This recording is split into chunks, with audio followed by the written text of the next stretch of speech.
Last January, I had this experience of what medically they call a stroke. And it was a death of the mind, you see. Suddenly a terrific force hit me, and the mind went like that. Everything went. And I was laid out for about a week. People thought I was going to die, and I thought I was going to die, which was very important, you see. And then I slowly began to come back, and as I was coming back, I had the premonition that I was going to die, and I prepared to die. I said the proper prayers and everything, and waited, and nothing happened. And so I got somebody to massage me, and I came back to normal. And then I felt a need to surrender. And it was interesting, surrender to the mother. It came very clearly, surrender to the mother. And I made this act of surrender, and a kind of wave of love overwhelmed me. There was a friend, a nurse, Judy Walters, looking after me, you know, and I called her, I said, I'm being overwhelmed with love. I don't know whether I can survive it. It was such a tremendous power came. I think it was simply opening the unconscious, the feminine simply opened up, you see. But that was a real death, you see, of the mind. And from that time onwards, I've never really been in the dualistic mind. Something is always beyond it, you see.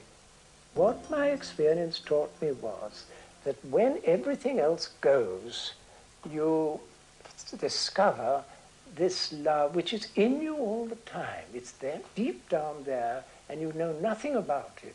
But let everything go, and it comes. And I got a tremendous insight into Jesus on the cross from this. It was very interesting. And the words, my God, why have you forsaken me, you see. That was the climax for him. And I think at that moment he'd lost everything. His disciples had fled. The Jews were all against him. His people had rejected him. And now he had to let go of his God. You see, my God, why have you forsaken me? And the moment he let go of God and faced death, darkness, nothingness, he was taken into total love, you see. That is the experience of death. Behind all death is this tremendous power of love. And everybody's got it in them if they could only find it. But the mind is controlling you all the time and won't let it through, you see. But sometimes you have to be hit on the head, you see, to awaken you to it.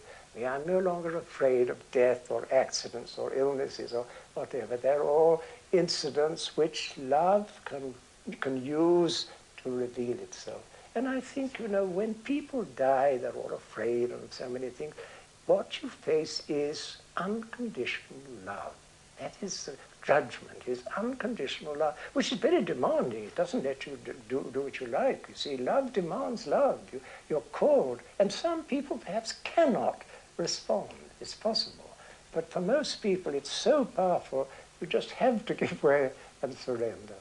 And that's what we're called to do.